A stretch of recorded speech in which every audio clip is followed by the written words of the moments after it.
This is the greatest financial experiment in human history. And most people don't even realize they're living inside it.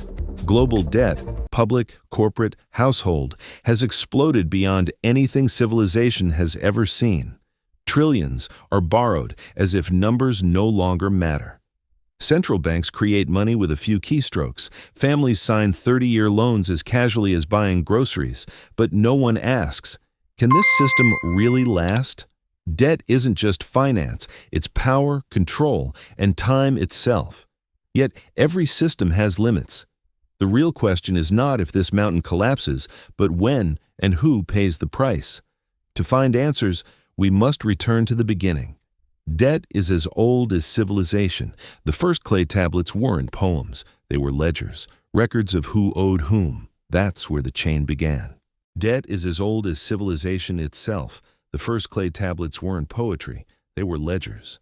Priests and kings oversaw loans and repayments as sacred duties.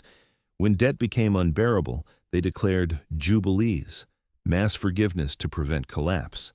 They knew that too much debt enslaves the people, and slavery ends in revolt.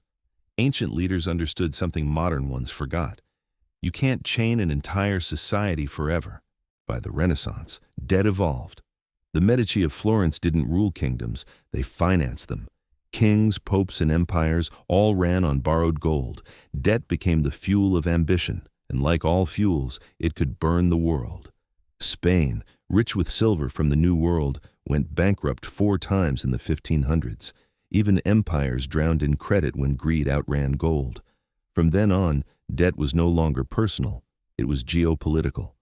Loans decided wars, crowned kings, and shaped borders. Who lent, ruled, who borrowed, obeyed.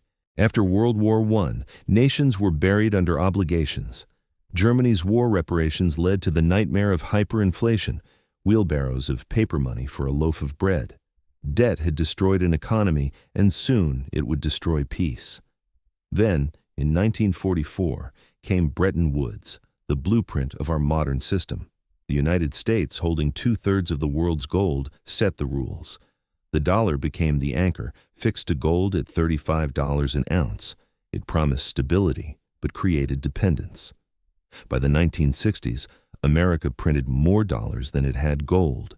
In 1971, President Nixon ended the gold link, and with that single decision, debt became infinite. Money was no longer backed by metal, only by trust. Once untethered from gold, the world discovered a dangerous freedom. Central banks learned to pull the levers of interest rates. Every slowdown was fixed with cheaper money, every crisis with more debt. In the 1980s, Reagan and Thatcher expanded borrowing to save economies. Developing nations took huge loans from Western banks, then collapsed under their weight in the Latin American debt crisis. The pattern was set: prosperity on credit, ruin on repayment. And in 2008, the illusion shattered. Housing was just the spark. The real fire was leverage. Debt stacked on debt, securities on securities. When one domino fell, the pyramid crumbled. Banks were saved. Citizens were sacrificed. Debt had shown its true face. The world learned nothing. Instead of reform, it doubled down.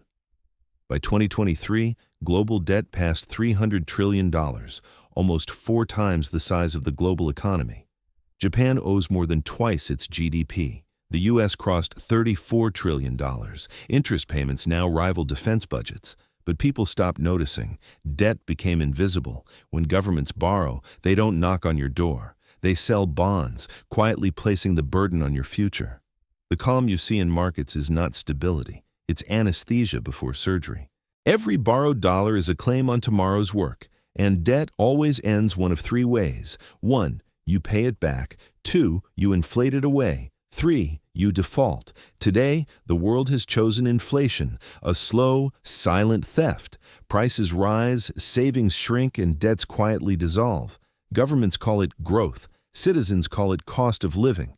It's the same ancient trick. Debase the currency, hide the pain, buy time. It works until it doesn't. Because inflation is just default in disguise. Debt is not merely economics, it's hierarchy. It defines who bends and who stands tall. When crisis hits, the powerful are rescued first. Banks get bailouts, corporations get restructuring, ordinary people get unemployment. It has always been that way. Rome fell under debt. Spain drowned in silver. America now floats on digital dollars. The names change, but the pattern doesn't. No empire has ever escaped its debts. So what can you do? Not panic, understand. See the chains before they tighten. Real wealth isn't in paper promises. It's in assets that survive cycles, skills, knowledge, and independence. Because history is a loop. Debt grows, leaders deny, crises erupt, resets follow. You can't stop the cycle, but you can refuse to be crushed by it. Awareness is the first shield. Complacency is the first debt. Debt is not merely economics. It's hierarchy.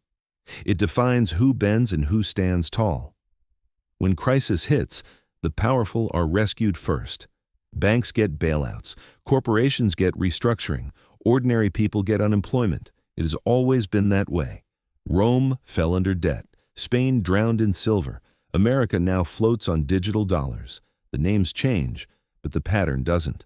No empire has ever escaped its debts. So what can you do? Not panic, understand. See the chains before they tighten. Real wealth isn't in paper promises. It's in assets that survive cycles, skills, knowledge, and independence. Because history is a loop. Debt grows, leaders deny, crises erupt, resets follow. You can't stop the cycle, but you can refuse to be crushed by it. Awareness is the first shield. Complacency is the first debt. Global debt is not just a number. It's a shadow over our future, and that shadow is growing. For politicians, debt buys time. For citizens, it steals it. When the system breaks, it won't be the elite who pay. It will be you. History whispers the same warning every time. Debt is the silent killer of civilizations. Understanding it isn't finance, it's survival. Stay awake. The story isn't over. History still has answers, and I'll show you where to look.